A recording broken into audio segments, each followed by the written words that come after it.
Hello everyone and welcome to New McKay Migration. As we're approaching the year 2023, we know that many students will be considering Canada for their further education. Today, we'll be discussing the processing and requirements for Canada student visas in 2023. Firstly, let's discuss the eligibility criteria. To be eligible for a Canadian student visa, you must be enrolled or have been accepted into a designated learning institution (DLI) in Canada. You must also prove that you have sufficient funds to cover your tuition fees, living expenses, and return transportation. Additionally, you must meet the health and character requirements set out by the Canadian government. Now, let's move on to the application process. The first step is to apply to the DLI of your choice and obtain an acceptance letter. You will then need to apply for a study permit through the Government of Canada's immigration website.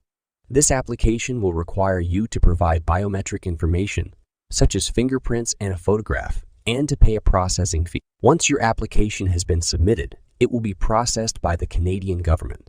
This can take anywhere from a few weeks to a few months, depending on the volume of applications and the complexity of your case. If your application is approved, you will receive a letter of introduction that you will need to show to a border officer when you arrive in Canada.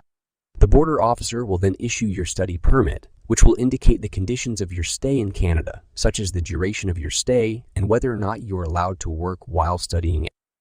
In summary, obtaining a Canadian student visa requires careful planning and timely preparation. It is important to start the application process well in advance of your intended start date for your studies.